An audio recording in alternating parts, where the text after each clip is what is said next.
नहीं है। इस संविधान में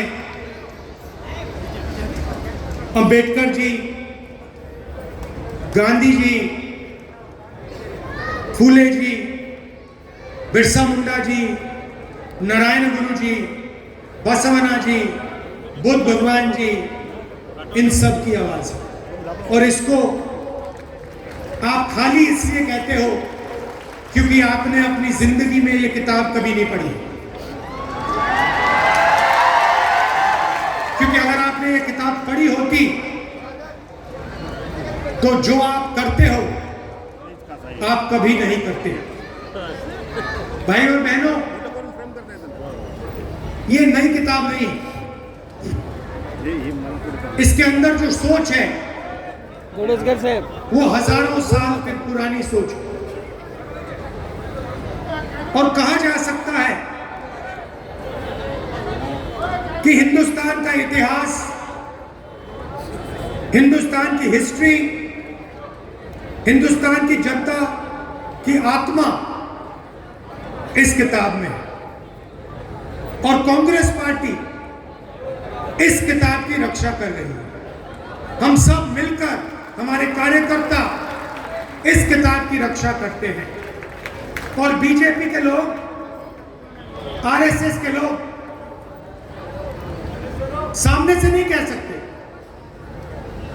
मगर छुपकर बंद कमरों में अंबेडकर जी के संविधान को खत्म करने की कोशिश करते हैं। सामने नहीं आ सकते, क्योंकि जिस दिन उन्होंने सामने कह दिया कि हमारे संगठन का लक्ष्य संविधान को नष्ट करने का है, खत्म करने का है, उसी दिन हिंदुस्तान की जनता एक साथ उनके खिलाफ खड़ी हो जाएगी। तो ये छुप कर ये काम करते हैं। देखिए, कॉन्स्टिट्यूशन से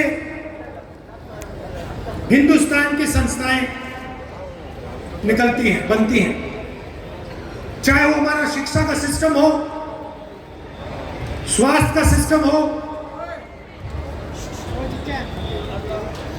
सारा का सारा इसी किताब से बनता है। महाराष्ट्र में पैसा आता है, आप जीएसटी देते हो, वो बढ़ता है, ये किताब करवाती है। विकास होता है,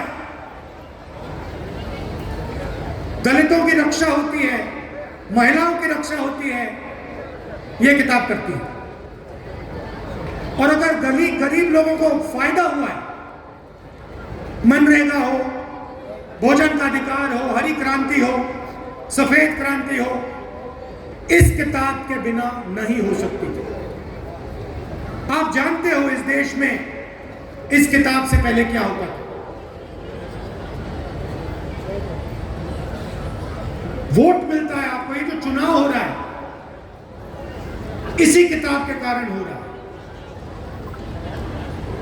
नरेंद्र मोदी जी ने 25 लोगों के 16 लाख करोड़ रुपए कर्जा माफ किया।